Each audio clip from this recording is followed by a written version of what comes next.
তুলোর মতো নরম তুলতুলে পারফেক্ট নান রুটি তৈরি করতে চাইলে রেসিপিটি আপনার জন্য। আসসালামু আলাইকুম, কেমন আছেন সবাই? আশা করছি ভালো। রুটিগুলো কতটা ফুলকো হয়েছে দেখেই বুঝতে পারছেন। চলেন দেখে নেই রুটিগুলো কিভাবে বানিয়েছি।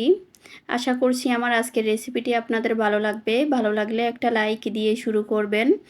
আর যদি বেশি ভালো লাগে তাহলে ফ্রেন্ডস অ্যান্ড ফ্যামিলির সাথে শেয়ার করবেন। এখানে আমি একটা বাটি নিয়ে নিয়েছি, দিচ্ছি ময়দা 3 কাপ,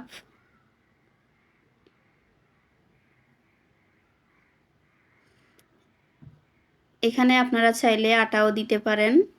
দিয়েছি 1 চামচ চিনি, 2 চামচ গুঁড়ো দুধ, স্বাদ মতো লবণ, একটা ডিম। এখানে দিয়েছি ঘি, চাইলে আপনারা তেলও দিতে পারেন। ঘিটা দিলে ইস্টের যে গন্ধটা থাকে সেটা আর থাকে না। এখানে আমি দিয়ে দিচ্ছি ইস্ট 3 চামচ। এখন ভালোভাবে মেখে নিচ্ছি।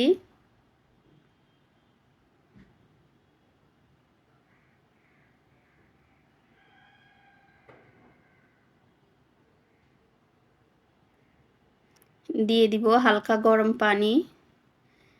পানিটা বেশি গরম করা যাবে না, হালকা গরম করতে হবে।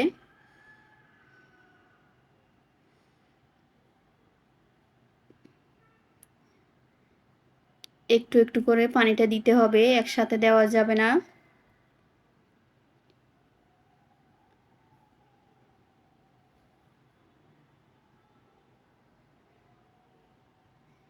আমি এখানে পুরো পানিটা দেইনি, কিছুটা পানি বাকি ছিল। এখন ভালোভাবে মথে নিব। এই তো ভালোভাবে মথে নিয়েছি। আমি এটা 10 মিনিট রেস্টে রেখেছিলাম, আমার হাতে সময় ছিল না। আপনারা চাইলে আরও কিছুটা সময় রেস্টে রেখে দিতে পারেন, তবে রুটি ফুলবে পারফেক্টভাবে। এখন আবারও মথে নিচ্ছি। এখন একটা ছুরি দিয়ে কেটে নিব যতগুলো বানাতে চাই। আমার এখানে 6টা হয়েছে, আপনাদের কম বেশি হতে পারে। এখন একটা বানিয়ে নিচ্ছি।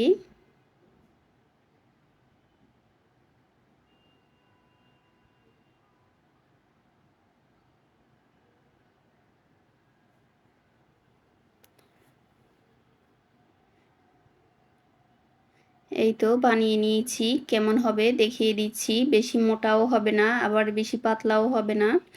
আমি আরও একটা বানিয়ে নিচ্ছি। এভাবে আমি সবগুলো বানিয়ে নিব। এই তো সবগুলো বানিয়ে নিয়েছি। চুলায় একটা তাওয়া গরম করে নিয়েছি। এখন একটা রুটি দিয়ে দিব। রুটির এক পাশটা কিছুটা হয়ে গেলে আমি উল্টে নিব।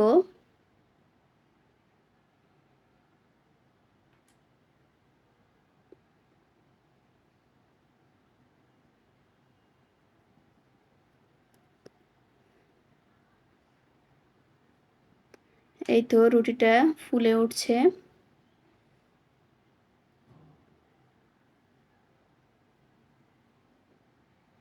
রুটিটা কতটা ফুলকো হয়েছে দেখেই বুঝতে পারছেন।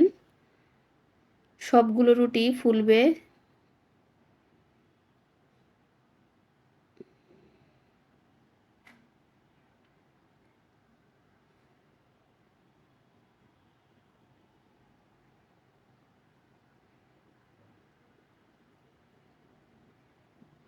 আর এই রুটিটা 2 দিন বাইরে রাখা যাবে, শক্ত হবে না।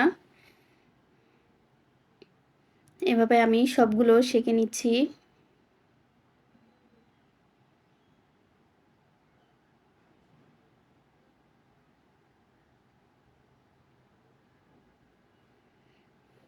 আর এই রুটি আমি চিকেন দিয়ে পরিবেশন করেছি। আর ওই চিকেনের রেসিপিটা কিন্তু আমার চ্যানেলে দেওয়া আছে, চাইলে আপনারা দেখে নিতে পারেন। আমি ভিডিওটা কালকে দিয়েছি।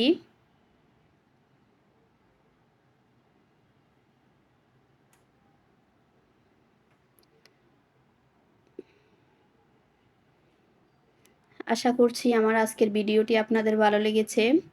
এতক্ষণ যারা ধৈর্য নিয়ে আমার ভিডিওটি দেখেছেন অথচ লাইক দিতে ভুলে গিয়েছেন, প্লিজ একটা লাইক দিয়ে দিবেন। দেখা হবে অন্য কোনো ভিডিওতে। সেই পর্যন্ত সবাই ভালো থাকবেন। আসসালামু আলাইকুম। আল্লাহ হাফেজ।